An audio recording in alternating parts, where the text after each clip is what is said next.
Canelones no se detiene.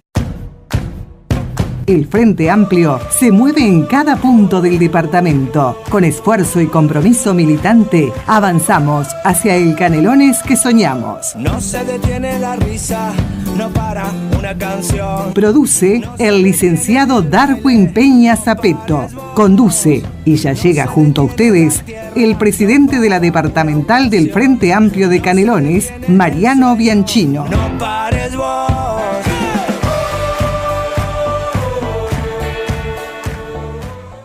Bueno, ¿cómo están, compañeras y compañeros? Es un gusto en este programa que ha tenido sus metamorfosis y que por suerte se ha convertido en una suerte de retrato político, de retrato armado, de un puzzle para armar de los compañeros. En este caso, la compañera no necesita presentación.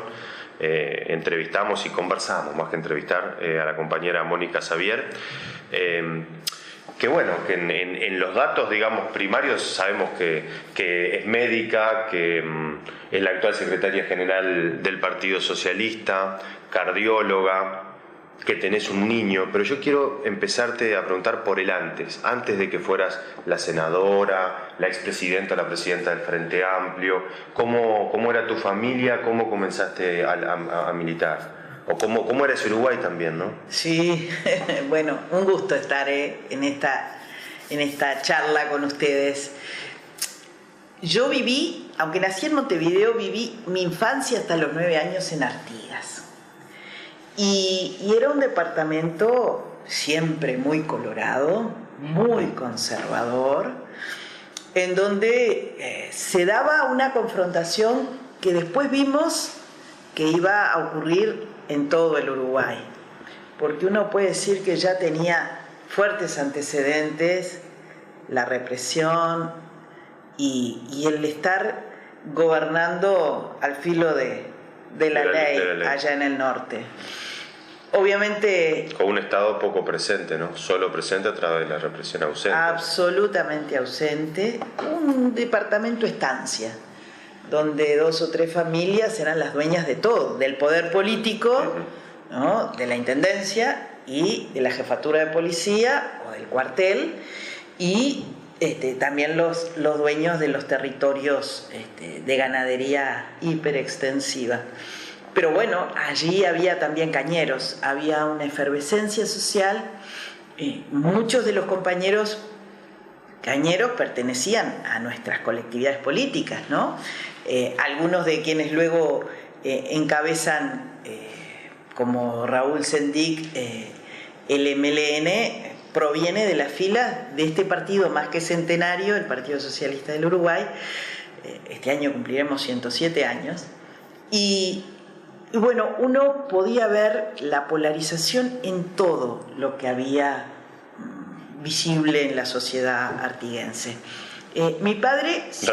Raúl Sendic, padre, que fue secretario de la Juventud del Partido Socialista. Sí. Y que cuando el partido resuelve trabajar en el norte con los cañeros y ayudar a organizarlos, ahí aún pertenecía al partido, luego encuentran otras opciones de lucha, un grupo de compañeros. ¿Y cuál es un poco el recuerdo de esos primeros 9 años de mi vida, no? 9 años viviste en Artigas, hasta los 9. Sí, vine a terminar la escuela acá. Pero vos decís que eso caló a nivel, por ejemplo, inconsciente, esa realidad, esa injusticia. Recontra consciente. ¿Sí? Mi padre siempre militó en el Partido Socialista y era un docente, además de dentista, o sea que muy vinculado por una u otra tarea de trabajo a toda la colectividad, a la sociedad artiguense, ¿no? Entonces, por ejemplo, para mí era común que mi padre como dentista fuera a atender a quienes estaban privados de libertad, y muchos de ellos eran cañeros. En algún momento traían a los presos, en particular a los cañeros, a que se atendieran en mi casa, que ahí estaba el consultorio. Entonces, a ver, la presencia para un niño, para una niña, en mi caso... De la solidaridad como praxis, como sin eufemismo, la concreta. Sí, claro. Sí. Entonces, la presencia militar era muy asociada a toda acción de estas que vos decías de solidaridad. Pero también hubo, y el otro día en la mesa política que hicimos en Artigas, la compañera Sonia Alves, representante del Partido Comunista, recordaba a mi viejo, y implícitamente también a su padre, que era también un docente, al igual que mi viejo, y que básicamente su padre, su tío y mi padre recibieron mucha represión, mucha acción sobre su libertad de cátedra y sobre eso que suponía el que defendieran libertades, el que te dieran una formación más allá de la materia que tuvieran amplia, ¿no? Y todo ese ejercicio de violencias también, a veces no dichas o difíciles de medir, me parece a mí, a las cuales los izquierdistas viejos sufrieron durante décadas, ¿no? Omisiones, negaciones. Sí, en este caso, mira, era bien explícito, ¿no? Por ejemplo, los apedreaban cuando iban a dar clase, pero allá iban derechitos con la frente en alto a dar todos los días clases, o a nosotras había que protegernos para ir a la escuela, o sea, la confrontación allí era moneda común.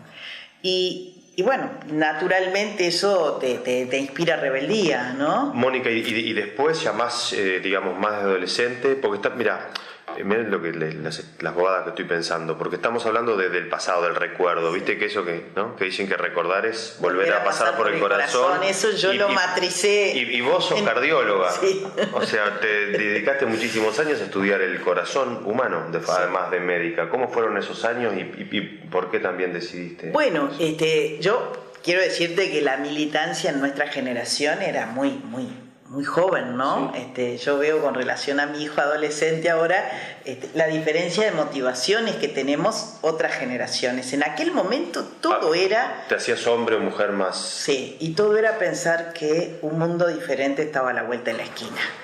Fuera cual fuera la opción política que buscaras, ¿no? La militancia era así, el diario vivir. Y estábamos tan compenetrados con nuestra realidad, como con la realidad cubana o con la realidad del Vietnam. Entonces, yo empecé a militar en el liceo cuando era una enana molesta, ¿no? Sigo siendo una enana molesta, pero imagínense en primero el liceo.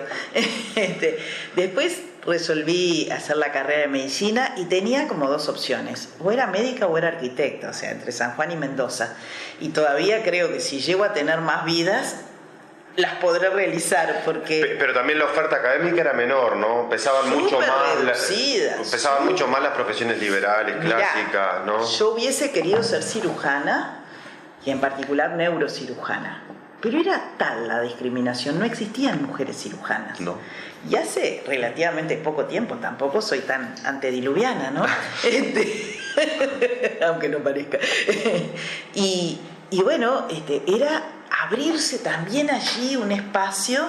Entonces dije, no, en la política hay que abrirse espacio. También en la carrera vamos a reducir un poco el esfuerzo y vamos a hacer... Cambiaste la cabeza por el corazón. Cambié la cabeza por el corazón. Efectivamente, allí me sentía más cómoda. y bueno, milité en facultad, plena dictadura, no me quería recibir. ¿Ya militabas dentro del Partido Socialista ahí? Sí.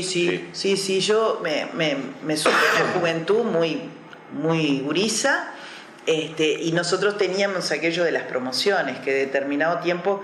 Algunos jóvenes pasábamos al partido antes de tener los 18 años y bueno, yo milité toda la clandestinidad. En algunos momentos me metían lo que se decía en este partido el freezer, el congelamiento, que era que no podías actuar porque estaba en riesgo tu entorno o podías complicar a algún otro compañero. Así que en más de una oportunidad, en particular después de haber estado un tiempito en Cana, dije, yo me voy al exterior porque ahí puedo militar más y puedo ayudar más a la conquista de las libertades en Uruguay. Bueno, terminé militando siempre acá, esquivándola Y la verdad es que formé parte de la dirección clandestina del partido, ya sobre el final del periodo, de la larga noche de la dictadura.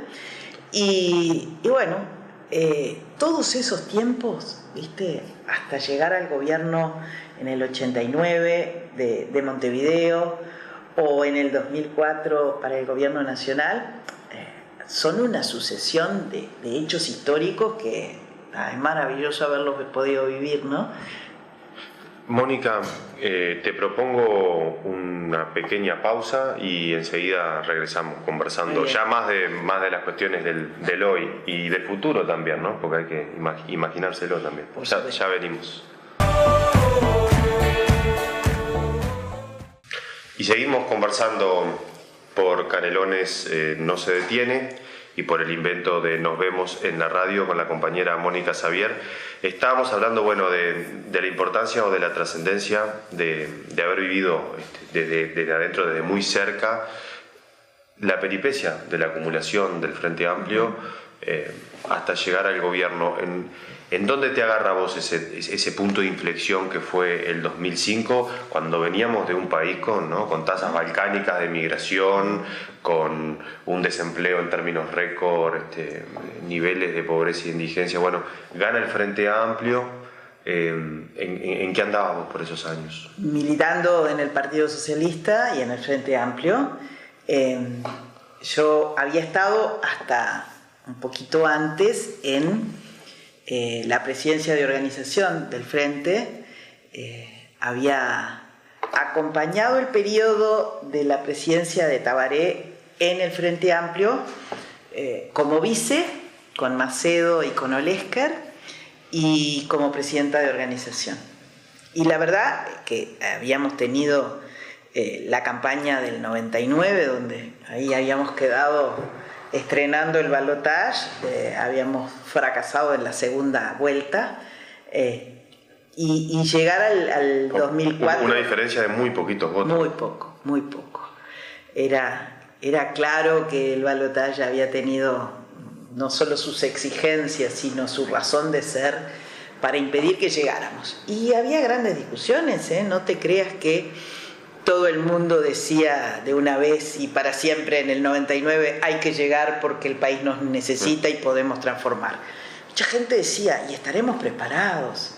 Todo eso que supone asumir una responsabilidad para la cual Seregni siempre había sido muy claro, ¿no? Desde el 71. Acá hay vocación y responsabilidad de gobierno en esta fuerza política. No nos sumamos para ganar una elección y después ver qué pasa. Había proyecto país y había convicción de que debíamos llegar para transformar la vida de la gente como lo hicimos. Y a mí me encanta esa frase que dice Tabaré siempre: no hay mejor proyecto para los uruguayos. Ha quedado demostrado que el Frente Amplio en el gobierno, ¿verdad? O en los gobiernos, porque a mí me gusta hablar de los gobiernos, porque creo que los 3 niveles de gobierno son absolutamente imprescindibles para esto que es cotidiano, ¿no? La democratización de la democracia se hace todos los días. Mónica, vos ya tenés una dilatada trayectoria como legisladora y también has sido parte de esa otra pata. Yo no digo ya la agenda de derechos, sino esas famosas 50, 60 leyes que se dicen leyes obreras o leyes que favorecen a las grandes mayorías populares. Y además me consta, porque tengo el recuerdo de estar en una charla contigo hace varios años atrás, y mientras una persona iba hablando, vos me decías, sí, las mujeres de esta edad, si son afrodescendientes, tienen más riesgo de contraer estas enfermedades. Yo me acuerdo, algo así me decía, ¿no? Y no acceden a este medicamento porque en realidad la ley no contempla esta cosa científica corroborable. Quiero decir, has rumiado mucho sobre esto, muchísimo tiempo antes de que la interrupción voluntaria del embarazo fuera votada. Vos sos una de las históricas defensoras de ello desde hace muchísimos años. ¿Cuáles te parecen a vos, a modo de resumen, las leyes más importantes que votó nuestro gobierno? Y te invito a pensar también, digamos, a la futurología sobre qué otras cosas hay que ir pensando, ¿no? es muy difícil elegir cuál es la más importante cuando uno lo que está hablando es de una óptica de derechos. Porque lo que estás diciendo es que capaz que para vos tal ley es terriblemente decisiva y para mí es otra. Imagínate, una pareja, una mujer que no puede tener descendencia y que después de muchos caminos recorridos consigue que las técnicas de reproducción asistida estén garantizadas. Perdóname que te interrumpa, yo eso lo decía porque, por ejemplo, a mí me parece que es una ley menos estrella que otras, pero igual de trascendente. Sí, claro. Es decir, porque capaz que no entra dentro de ese gran... ¿no? Es por eso que te digo, cuando vos legislás o gobernás con una óptica de derechos, es muy difícil elegir cuál es la más importante, porque vos le estás yendo a la vida cotidiana de la gente, que es lo que se ha transformado. Vos tenés un 10 o 13% de infertilidad en las parejas en Uruguay, pero además tenés personas que tienen parejas del mismo sexo y por tanto allí también incide la reproducción. Entonces, te doy una que le puede haber transformado la vida a la gente, como el matrimonio igualitario también. Para quien debió guardarse su identidad sexual durante tanto tiempo, poder hoy conformar una pareja y tener todos los derechos de una pareja heterosexual, le transforma la vida, porque además le garantiza la vida. ¿Cuántas de estas cosas que tienen que ver con cómo se planta un individuo frente a la vida terminaban siendo incluso motivo de perderla? Claro. Por la falta de poder confesar y que le aceptaran su identidad. Obviamente proseguir un embarazo no deseado es un trauma no solo para la mujer, seguramente muy difícil de ocultarle a ese niño o niña que nace. Pero suponte tú, tampoco tiene mucho glamour la ley que impide que se le exija a la mujer trabajadora el test de embarazo para ingresar al trabajo o para ascender en el trabajo. Eso es terrible. Entonces, yo no digo que no esté ocurriendo al día de hoy. Lo que sí te digo es que si un empresario o empresaria le exige a una mujer el test de embarazo, la ley lo pena, ¿no? Otra cosa es que el marco legal esté y dé garantías no quiere decir que todo el mundo se haya apropiado de esos marcos legales, ¿no? Es que se pueda negociar. Es un debe ese, ¿no? Sí, pero es un debe de todos los ciudadanos, de la sociedad, y aquellos también. Ciudadanos que estamos agrupados en partidos políticos que promueven este tipo de cosas, es mayor la responsabilidad que tenemos, ¿no?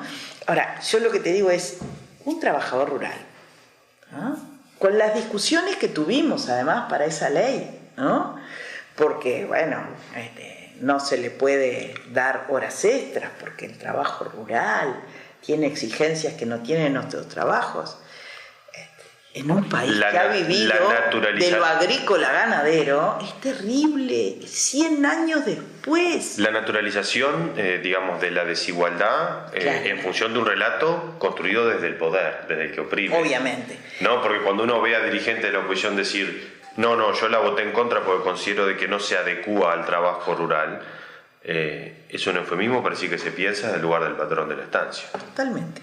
Pero para que quienes nos escuchan o nos ven después tengan esto bien claro, 100 años pasaron entre la ley de 8 horas para los trabajadores, genéricamente, y para que el trabajador rural pudiera ejercer las 8 horas en su trabajo. 100 años pasaron. Hay resortes de poder en nuestro país que están absolutamente naturalizados en importantes sectores de la sociedad. Por lo cual construir una agenda y garantizar la igualdad de derechos y oportunidades para todo el mundo no es una cuestión fácil. Hay que trabajar para que se reconozca que efectivamente esos derechos te asisten a ti, a mí o a quien sea, ¿no? Entonces vos vas viendo y decís, ¿y puedo decir que uno es más importante que el otro? No podés, porque en realidad de lo que se trata es de transformarle positivamente la vida de la gente para que sea más libre, ¿no? Vos sabés, estaba pensando en eso, en los años que pasaron, en a veces siglos donde no se avanzó,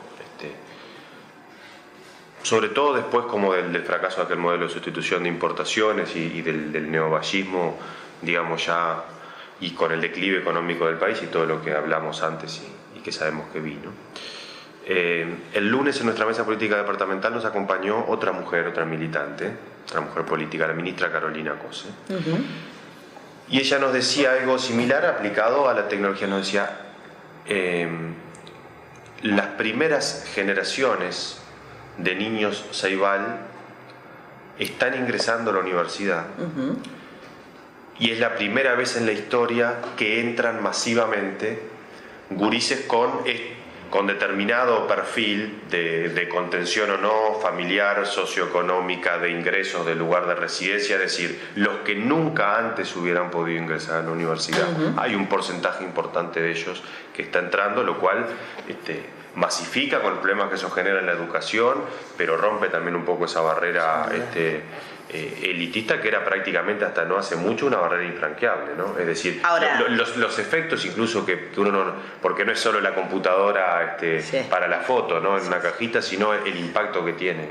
Ahora, muchas veces uno habla con compañeros frente amplistas, podrán ser o no militantes, y te dicen, no, pues tenemos problemas en la educación, ¿no? Así, una afirmación rotunda, categórica. Y entonces vos le decís, che, ¿y tu hijo? Mi hijo está haciendo facultad tanto. ¿Y tu hija? Bueno, va a entrar en tal facultad. ¿Y quién en tu familia antes pudo tener esa opción? No, son los primeros. Entonces viste que tenemos problemas en la educación, pero la educación no es un desastre así, universal y rotundo, ¿no? Esas cosas tenemos que aprender a valorarlas, porque esas cosas no se sostienen si no hay un gobierno que diga vamos a dar tanto porcentaje presupuestal para que efectivamente estas cosas sucedan. La Universidad de la República no tuvo ningún problema en descentralizarse, en crear carreras más cortas, en captar, como capta el campus universitario de Tacuarembó, 1000 alumnos, con 8 carreras.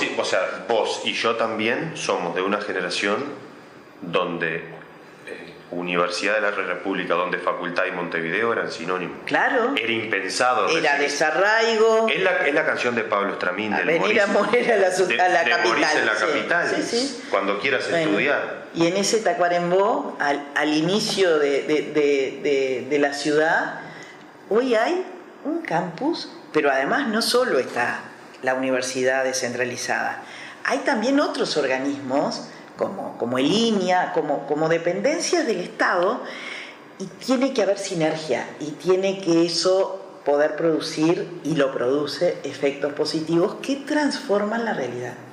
Mónica, te propongo una pausa a ti y a los oyentes y a los televidentes o youtubers, no sé cómo se denominan,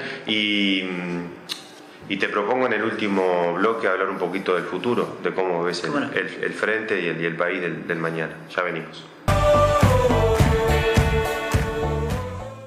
En el corte estaba pensando en los itinerarios y en las peripecias también, ¿no? Villar, el general Sereni, Brovetto, Tabaré, presidentes del Frente Amplio, ¿no? Son nombres pesados. A vos te tocó ocupar ese sillón y hoy te toca ocupar un lugar de muchísima jerarquía también para lo que es la historia de los partidos políticos de izquierda del país. ¿Qué te dejó la presidencia del Frente Amplio como aprendizaje o cómo lo viviste y hoy qué significa estar en la conducción o en la Secretaría General del Partido Socialista? Bueno, primero la presidencia del Frente me pareció, desde todo punto de vista, un momento fuerte de protagonizar, en función de que fue la primera que hicimos en que tanto la presidencia a nivel nacional como las presidencias de los 19 departamentos se hizo a padrón abierto con elección simultánea. Yo, si recuerdan, competí, porque no le tengo miedo a la palabra, o si alguno leyere sus sensibilidades, participé junto a otros 3 compañeros en esa búsqueda que la hicimos juntos. Hicimos una campaña contra el criterio de todos los demás que decían, a ver, si pensás cosas diferentes para llevar adelante la presidencia del Frente, cortate y hacé una campaña sola. También se lo decían, tiempo después pusimos esto en común con los otros compañeros, se lo decían quienes eran partidarios de los otros compañeros para llegar a la presidencia del Frente. Y nosotros pudimos mantener nuestras diferencias y expresárselas a los frente amplistas, yendo los 4 juntos, porque lo que queríamos era el matiz, el énfasis, aquello que hiciera el Frente más incidente, más discutidor de política, más propositivo, con más capacidad de abrir las puertas y ventanas para que entrara, yo en eso insistía, el aire fresco, que era darle espacio a los jóvenes. Mi primera reunión desde la presidencia del Frente fue con los jóvenes. Y ese espacio que se recreó con jóvenes que podían o no pertenecer a juventudes frente amplistas, de sectores frente amplistas, porque fueron las primeras que me dijeron, ¿y qué es esto? Y esto es, muchachos, que yo no tengo ningún problema en que las coordinaciones se den entre las juventudes de los diferentes sectores. Ahora, el que no es sectorizado, el que es frente amplista, tiene que tener un espacio, que no puede pasar inexorablemente por sectorizarse para tener un espacio juvenil frente amplista. Entonces, fue lo que tuvimos en aquel momento, un espacio que, bueno, que hoy persiste y me parece importantísimo porque lo dije toda la campaña y lo dije todas las veces que pude y hoy lo repito. A mí el Frente me mostró de joven que yo tenía un rol a jugar. En el 71 yo tenía 13, 14 años, no podía votar, pero el Frente me mostraba que yo era importante. Y a tal punto era importante que en algún momento era tal la ebullición que había que decíamos, como le dijo el hombre de campo a Sereñi, apeligramos ganar, general. Y era una cosa arrolladora, era una cosa que todos sentíamos que podíamos ayudar, pusiéramos no, en definitiva, el voto. Y yo quiero que el Frente le vuelva a mostrar a los jóvenes que son claves en el presente, porque no hay futuro si hoy no protagonizan ellos el presente. Por tanto, esa fue una de las cosas para mí fundamentales. Cuesta la renovación igual en el Frente. Bueno, por eso, hablando de futuro, creo que para la próxima campaña electoral tiene que haber una renovación. Yo soy la primera en decir que a los tantos capitales que tiene esta fuerza política se suma el hecho de que hace 15, 20 años tenemos quienes tienen mayor popularidad, los 3 líderes pertenecen al Frente Amplio, con lo cual es un capital que otras fuerzas políticas no han podido construir, y eso es muy bueno. Y que siguen siendo respetados y temidos por la oposición en términos de caudal electoral y de la gente que arrastran, ¿no? O sea, no hay soluciones perfectas en política, pero también... Tabari no tendrá reelección, pero a Pepe, si Pepe estuviese diciendo voy a la elección, le estarían pegando duro y parejo. O Danilo, también, sin duda. Entonces, eso no significa que nosotros no estemos colocando jóvenes o militantes de otras generaciones, hombres y mujeres, junto a esos 3 grandes. Esa es lo que debe lograr el Frente Amplio para presentarse en las próximas instancias electorales. Pero les quería contar que la segunda reunión la tuve con las mujeres de la unidad temática. Es verdad. De las ciudadanas, así se llama el espacio, que las compañeras... Bastante antes del 8M. Sí. Algunos años antes del 8M. Estamos hablando del 2012. 2012. Sí. Y bueno, yo estoy convencida de que somos pares, de que venimos al mundo y tenemos la mitad de la tierra y la mitad de las obligaciones y la mitad de los derechos. Y para mí es natural. Es cierto, estoy en este partido que desde los años 90 tiene incorporado a su estatuto una medida afirmativa, ¿no? Desde el 2015 tiene la paridad. Ahora, 105 años llevó que una mujer llegara al Partido Socialista de la Secretaría General. También allí en un mecanismo más amplio, ¿no?, de la votación que antes se resolvía dentro del Comité Central. En este caso los congresistas titulares y suplentes habilitados votaron la Secretaría General. Entonces me parece que nosotros tenemos que romper esa cosa que tienen los partidos que hacen que no lleguen los jóvenes, que hace que no lleguen las mujeres y que sea aquello de varones de mediana edad. La gerontocracia y el patriarcado como temas a atender. Y sí, porque la renovación, que insisto, no es solo una cuestión de cédula, pero también es una cuestión de cédula, tiene que permitirnos a todas las generaciones protagonizar las transformaciones.